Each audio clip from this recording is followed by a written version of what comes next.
Hello everyone, कैसे आप सभी। उम्मीद करता हूँ कि आप अच्छे होंगे। तो जैसे आपने टॉपिक देखा वो मैंने आपको भारतीय संविधान के भाग जो मैंने टॉपिक कराए और कंप्लीट क्वेश्चन मैंने आपको कराए 11 नंबर क्वेश्चन तक मैंने आपको कराए और निश्चित ही आपको समझ में आए होंगे। तो अब जो टॉपिक है वो टॉपिक है शासन प्रणाली। क्या है टॉपिक? शासन प्रणाली। शासन प्रणाली, ठीक है। क्या है टॉपिक? शासन प्रणाली। तो शासन प्रणाली टॉपिक से रिलेटेड मैं आपको पॉइंट समझाएंगे कि शासन प्रणाली क्या है। तो आप समझिए, देखिए, हम स्टार्ट कर रहे हैं।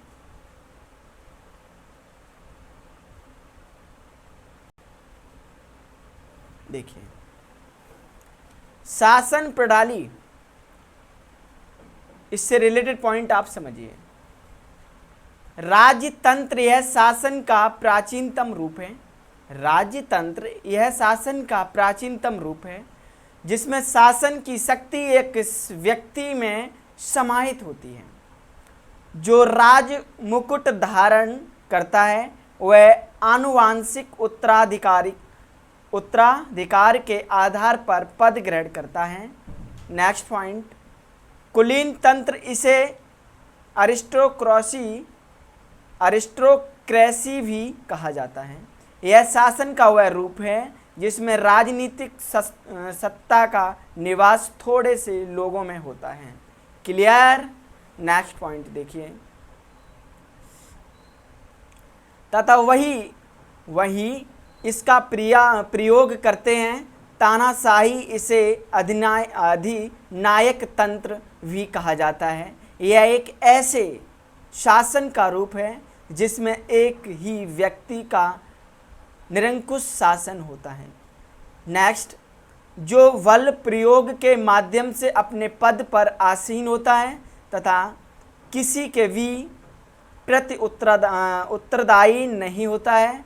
नेक्स्ट पॉइंट, प्रजातंत्र, वर्तमान समय में शासन का सबसे अधिक लोकप्रिय रूप प्रजातंत्र डेमोक्रेसी, जिसे हम कहते हैं क्या? डेमोक्रेसी है।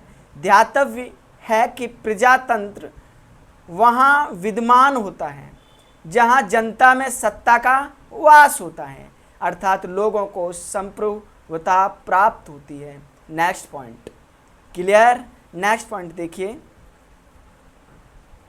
नेक्स्ट पॉइंट, प्रजातांत्रिक या लोकतांत्रिक शासन प्रणाली के कई रूप हैं जिनमें प्रमुख हैं संघात्मक शासन तथा एकात्मक शासन। इन शासन प्रणालियों को व्यवहारत है संसदीय शासन व्यवस्था तथा अध्यक्षीय शासन व्यवस्था के रूप में जाना जाता है। नेक्स्ट पॉइंट, राज्य के महत्वपूर्ण तत्व हैं संप्रभुता, जनसंख्या, भूभाग तथा सरकार या सत्ता। नेक्स्ट पॉइंट, किसी भी राज्य का अनिवार्य तत्व संप्रभुता होती है। इसके बिना कोई भी राज्य की श्रेणी में नहीं आता है। नेक्स्ट पॉइंट, वर्ष 1947 के पहले एक राज्य के रूप में हमारा देश भारत संप्रभु नहीं था, क्योंकि उस समय भारत पर भारत की जनता का शासन नहीं था, बल्कि ब्रिटिश क्राउन का शासन था। नेक्स्ट पॉइंट, भारतीय संविधान के अनुसार देश में संसदीय शासन प्रणाली को अपनाया गया है जिसमें जनता द्वारा चुने हुए प्रतिनिधि ही शासन व्यवस्था का संचालन करते हैं। क्लियर? नेक्स्ट पॉइंट देखिए। नेक्स्ट पॉइंट है संसदीय शासन प्रणाली को मंत्रिमंडलीय शासन प्रणाली में भी कहा जाता है। इस प्रणाली में संसद विधि निर्माण की सर्वोच्च संस्था होती है। नेक्स्ट पॉइंट, एवं कार्यपालिका अपने समस्त कृत्यों के लिए संसद के प्रति जवाबदेह होती है। नेक्स्ट पॉइंट, संसदीय शासन प्रणाली में कार्यपालिका का अस्तित्व विधायिका में उसके विश्वास प्राप्ति बहुमत तक रहता है। भारत की राजनीतिक व्यवस्था में संपूर्ण सत्ता को केंद्र एवं राज्यों में संवैधानिक रूप से बांटा गया है। यहाँ सर्वोच्च सत्ता जनता में निहित है और भारतीय प्रशासनिक राजनीतिक व्यवस्था विशुद्ध रूप में एक लोकतांत्रिक गणतंत्र है। क्लियर। नेक्स्ट पॉइंट देखिए, अध्यक्षतात्मक शासन प्रणाली, जिसे हम राष्ट्रपति शासन प्रणाली के नाम से भी जानते हैं। शासन प्रणाली को सर्वोच्च शासन प्रणाली को सर्वोत्तम उदाहरण अमेरिका की राजनीतिक प्रशासनिक व्यवस्था है। नेक्स्ट पॉइंट, अध्यक्षतात्मक शासन प्रणाली में राष्ट्रपति विधायिका को भंग नहीं कर सकता। नेक्स्ट पॉइंट, राष्ट्रपति शासन प्रणाली में सत्ता केंद्रीकृत होती है। नेक्स्ट पॉइंट आपको समझ में आ रहा होगा। आपको अगर सेशन अच्छा लगे तो आप लाइक ज़रूर करें और ज़्यादा से ज़्यादा शेयर करें, और ये आपका ही चैनल है, इसे सब्सक्राइब करें, बेल आइकन दबाएं जिससे कि हर वीडियो का नोटिफिकेशन आपको मिले। तो नेक्स्ट पॉइंट समझिए, राष्ट्रपति ही कार्यपालिका का प्रमुख होता है। नेक्स्ट पॉइंट, अध्यक्षतात्मक शासन प्रणाली में राष्ट्रपति अपने मंत्रियों के चुनाव में स्वतंत्र होता है और मंत्रियों के संविधान की प्रस्तावना में प्रयुक्त वाक्य हम भारत के लोग यह स्पष्ट करता है कि भारत में सत्ता का एकमात्र स्रोत जनता है, जो प्रतिनिधियों का निर्वाचन सत्ता संचालन हेतु करती है। अतः भारतीय लोकतंत्र में जनप्रतिनिधियों को जनता के सेवक का दर्जा प्राप्त है। क्लियर। नेक्स्ट पॉइंट, भारतीय संविधान में संघ और राज्यों की शक्तियों को संविधान में स्पष्टतः विभाजित किया गया है, इसलिए भारतीय संविधान को परिसंघीय भी कहा जाता है। नेक्स्ट पॉइंट, ब्रिटिश संसद को संसदों की जननी कहा जाता है। नेक्स्ट पॉइंट, ब्रिटेन में परंपराओं के अनुरूप आवश्यक कानून बनाते हुए प्रशासनिक व्यवस्था का संचालन किया जाता है। क्लियर। नेक्स्ट पॉइंट, क्योंकि ब्रिटेन में लिखित संविधान का अस्तित्व नहीं है। नेक्स्ट पॉइंट, भारतीय संविधान में एकात्मक शासन के प्रमुख लक्षणों में राज्यपाल का पद, अखिल भारतीय सेवाएं, एकल नागरिकता, आपातकालीन प्रावधान तथा राज्यसभा में असमान प्रतिनिधित्व शामिल हैं। क्लियर। नेक्स्ट पॉइंट, भारत एक गणतंत्र है। इसका आशय है कि भारतीय राजनीतिक प्रशासनिक व्यवस्था के सर्वोच्च पद राष्ट्रपति पर निर्वाचित व्यक्ति आसीन के तत्व पाए जाते हैं। क्लियर। नेक्स्ट, परंतु भारतीय संविधान मूलतः संघात्मक है। नेक्स्ट पॉइंट, केसी वियर ने भारत को अर्ध संघात्मक राज्य कहा है। नेक्स्ट पॉइंट, भारतीय संविधान अधिक कठोर तथा अधिक लचीले के मध्य एक संतुलन स्थापित करता है। नेक्स्ट, यह कथन केसी वियर का है, व्यक्ति का नाम है, क्या है, केसी वियर का है।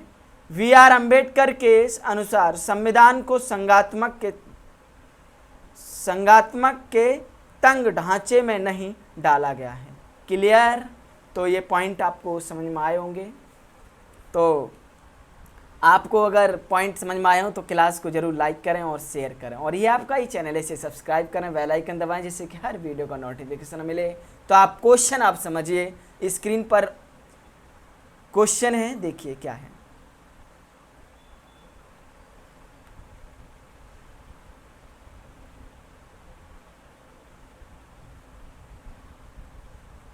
देखिए क्या है क्वेश्चन, निम्नलिखित में से कौन सा राज्य का सबसे महत्वपूर्ण तत्व है, क्या है, निम्नलिखित में से कौन सा राज्य का सबसे महत्वपूर्ण तत्व है। क्लियर। ये क्वेश्चन यूपीपीसीएस मेंस प्री 2008 में क्वेश्चन आया हुआ है, इंपॉर्टेंट क्वेश्चन है। इस क्वेश्चन का आंसर क्या है? संप्रभुता। क्या है? संप्रभुता। क्लियर। अब आप इस क्वेश्चन से रिलेटेड पॉइंट समझिए। ऑप्शन सही है तो क्यों सही है जानिए। राज्य के 4 आवश्यक तत्व होते हैं: जनसंख्या, भूभाग, सरकार, शासन या सत्ता और संप्रभुता। क्लियर। नेक्स्ट, राज्य के इन चारों तत्वों में संप्रभुता सबसे महत्वपूर्ण तत्व है और संप्रभुता के बिना कोई राज्य अन्य तीनों तत्वों के होते हुए भी अंतर्राष्ट्रीय दृष्टि से राज्य नहीं कहा जा सकता। जैसे कि वर्ष 1947 से पहले भारत राज्य नहीं था, क्योंकि भारत संप्रभु नहीं था, अंग्रेजों का भारत पर आधिपत्य था। क्लियर। तो ये पॉइंट आपको समझ में आए होंगे। नेक्स्ट क्वेश्चन देखिए। नेक्स्ट क्वेश्चन है, भारत की संप्रभुता के संबंध में निम्नलिखित में से कौन सा कथन सही है? कौन सा कथन सही है? क्लियर। देखिए, इस क्वेश्चन का आंसर क्या है? इस क्वेश्चन का आंसर है केवल फर्स्ट। क्या है? भारत राष्ट्रमंडल का सदस्य है। भारत राष्ट्रमंडल का सदस्य है। क्लियर। ये क्वेश्चन यूपीपीसीएस मेंस 2017 में क्वेश्चन आया हुआ, इंपॉर्टेंट क्वेश्चन है। अब इससे रिलेटेड पॉइंट समझिए। भारत राष्ट्रमंडल का सदस्य है, लेकिन इसके कारण भारत की संप्रभुता कम नहीं होती है। राष्ट्रमंडल वास्तव में कोई वैधानिक संगठन नहीं है, बल्कि इसके सदस्यों के पारस्परिक सहयोग व सद्भावना पर आधारित मानवीय संगठन है। राष्ट्रमंडल के सभी सदस्य राष्ट्र स्वतंत्रता और समान है तथा ब्रिटिश सम्राट के प्रति निष्ठा जैसी कोई शर्त या आवश्यकता नहीं है। क्लियर। तो ये क्वेश्चन आपको क्लियर हुआ होगा। नेक्स्ट क्वेश्चन देखिए, 3 नंबर क्वेश्चन, भारत संविधान में किस प्रकार की शासन प्रणाली की व्यवस्था की गई है? दोबारा समझिए, भारतीय संविधान में किस प्रकार की शासन प्रणाली की व्यवस्था की गई है? ये question very very important question है। यूपीपीसीएस प्री 1990 में क्वेश्चन आया, वो इंपॉर्टेंट क्वेश्चन है। इस क्वेश्चन का आंसर क्या है? संसदात्मक। क्या है क्वेश्चन का आंसर? संसदात्मक। क्लियर। अब इस क्वेश्चन से रिलेटेड आप पॉइंट समझिए क्या है। शासन प्रणाली की सामान्यतः 2 पद्धतियां हैं, 2 पद्धतियां होती हैं। संसदीय और अध्यक्षीय। भारत में ग्रेट ब्रिटेन का अनुसरण करते हुए संसदीय शासन व्यवस्था को अपनाया गया है। संसदीय शासन व्यवस्था में व्यवस्थापिका के सदस्य ही कार्यपालिका का गठन करते हैं तथा कार्यपालिका व्यवस्थापिका के प्रति उत्तरदायी होती है। संसदात्मक शासन व्यवस्था में कार्यपालिका विधायिका द्वारा नियंत्रित होती है। क्लियर। नेक्स्ट क्वेश्चन देखिए, 4th number question. 4th number question है, देखिए क्या है? संसदात्मक शासन व्यवस्था में क्या है? संसदात्मक शासन व्यवस्था में इसका क्वेश्चन का आंसर क्या है? विधायिका का कार्यपालिका पर नियंत्रण होता है। क्लियर। ये क्वेश्चन यूपीपीसीएस मेंस 2010 में क्वेश्चन आया, इंपॉर्टेंट क्वेश्चन है। और इस क्वेश्चन से रिलेटेड पॉइंट मैंने आपको बताई, समझिए, दोबारा समझिए। शासन प्रणाली की सामान्यतः 2 पद्धतियां होती हैं, संसदीय और अध्यक्षीय। भारत में ग्रेट ब्रिटेन का अनुसरण करते हुए संसदीय शासन व्यवस्था को अपनाया गया है।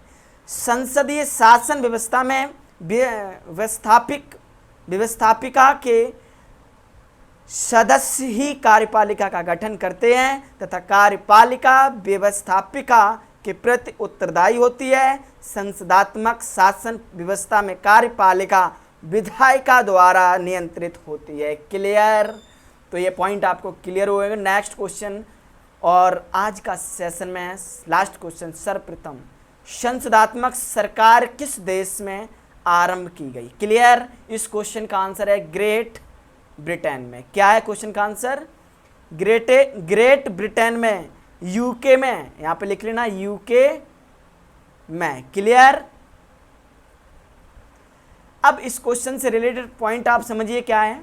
वर्तमान में संसदात्मक शासन का स्वरूप जो कि अधिकांश देशों में प्रचलित है, सर्वप्रथम ग्रेट ब्रिटेन यूके में परिलक्षित हुआ था।